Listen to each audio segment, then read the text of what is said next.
Well, the 2026 FIFA World Cup, it's absolutely getting very, very interesting.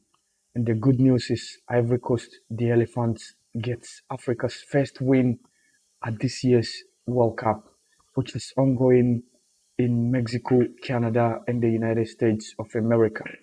If you take a look at what happened in the last World Cup, it even needed to take Ghana in the fifth African game to even score the first goal because Senegal lost in their first game, and of course, we saw the Moroccans failing to beat Croatia.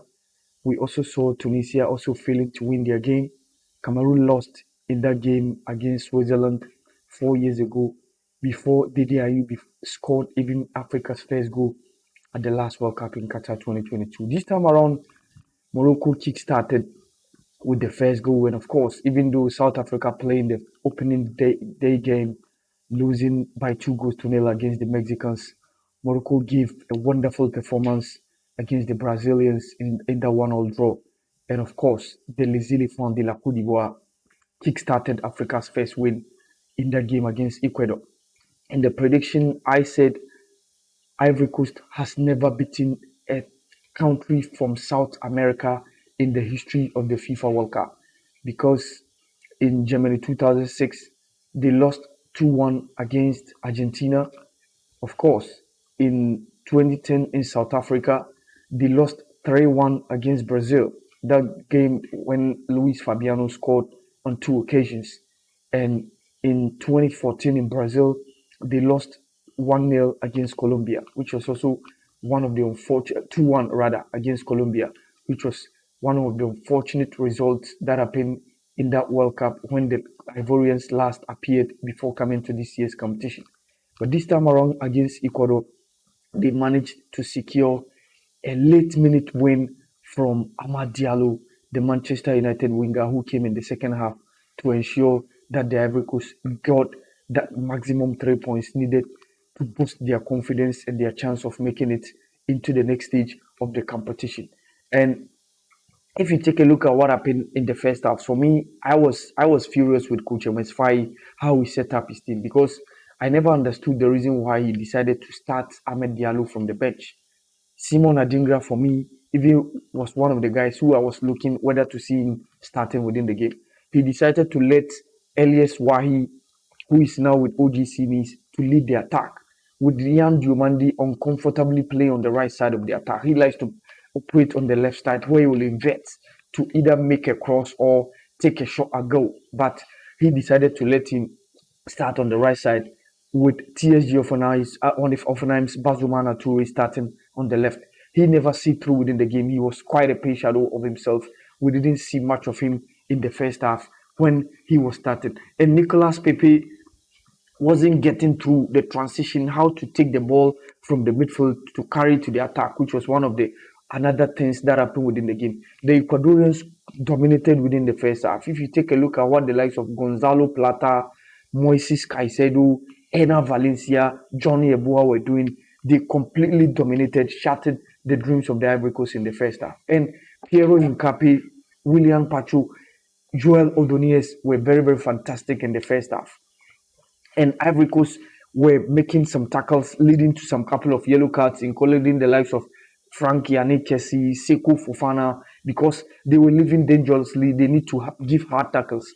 But I was really happy with the partnership of Emmanuel Agbadou and, of course, Winfred Singo. Winfred Singo, who used to be a right back, has now most of the time been played as a centre back, even from its last club, AS Monaco, before joining Galatasaray. And interestingly, he came with the assist for Amad Diallo to score the goal for the Les Éléphants de la Côte d'Ivoire in their first game at the 2026 World Cup. Quickly in the second half, the coach makes some couple of changes, which to me I think improved the Ivory Coast game when he decided to substitute Elias Wahi and then bring on board the new boy Angie Yohan Boni, who switched his nationality from France to join the Elephants prior to this World Cup. And of course, he took off Bazumana Toure and then brought on board Amad Diallo, who scored the goal. So this quickly improved the Ivory Coast attacking play. When you saw Amad Diallo operating on the right and then Yan Diomandi came at his comfortable position, which is operating on the left flanks. He gave some couple of flashy, brilliant moves, which threatened the goal of the Ecuadorians. In the first half, the Ecuadorians hit the post around three occasions, and of course, Elias Wai also hit the post for Ivory Coast in the second half. And we saw tremendous improvement from the Ivory Coast in the second half when the coach decided to make some couple of changes, which brought on board that good result that they had. And of course, when he later on brought uh, Ismaila Sangare and Ulais Inau, that also improved the midfield play because Ismaila Sangare came to sit deep in the front of the back line, and Eli Inau, because his ball carrying threat for the Ecuadorians, it improved the Ivory Coast midfield. So you saw that there was swift movement because there is a certain ball carrier within the midfield who is going to help to link the midfield and the attack. And that quickly improved the Ivory Coast play and proved to the changes of Coach MSC Faye. Amad Diallo scored the only goal of the game. And that made Ivory Coast beat Ecuador. And it's a history in the World Cup because for the first time, Ivory Coast have beaten a Southern American country in the history of the World Cup. And of course, Ecuador, they've only met African country once before that game against Ivory Coast. And that was in Qatar 2022 when they met Senegal. And unfortunately for the Ecuadorians, it ended in a 2-1 result for the Senegalese. And of course, Ivory Coast have also continued with that tradition of an African win against Ecuador. So now the Ivory Coast are having 3 points. Their next game is going to be against Germany, which is going to be another KG encounter. And that was the reason why it was really, really good for them to get the 3 points, the maximum points in that game against Ecuador.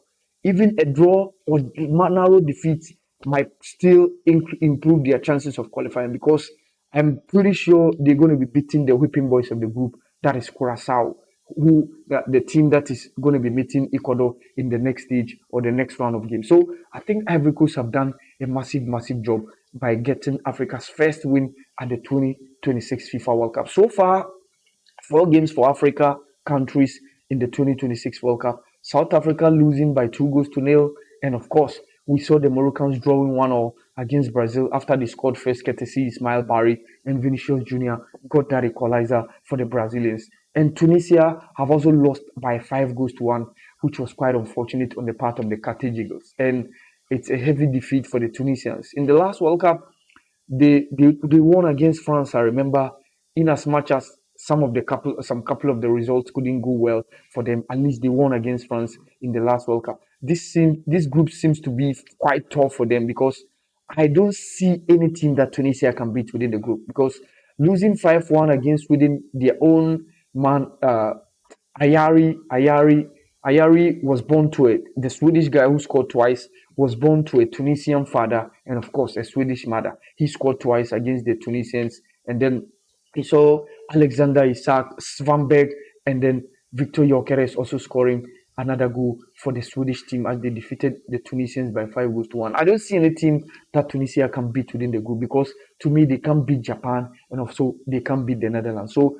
Tunisia have always been whipping boys when it comes to the history of the World Cup, but you most often see them representing Africa. In as much as they became the first African country to win a game at the World Cup, Tunisia has always been disappointing, and in the history of the World Cup, they've never gone beyond the group stages. So South Africa, after losing 2-0 against Mexico, Morocco drawing 1-1, Tunisia losing 5-1, Ivory Coast made sure they kick-started Africa's first win at the 2026 World Cup. Let's see what the likes of Cape Verde will offer as they come face-to-face with Spain. And of course, we're going to be seeing the likes of Algeria coming through, the likes of Egypt, the likes of Democratic Republic of Congo, and of course, the Black Stars of Ghana will also be coming face-to-face with Panama. But actually, honestly, it's very good that Ivory Coast has boosted the confidence of Africa by getting Africa's first win at the 2026 FIFA World Cup, courtesy Amad Diallo. This has been the podcast channel with our. Thank you.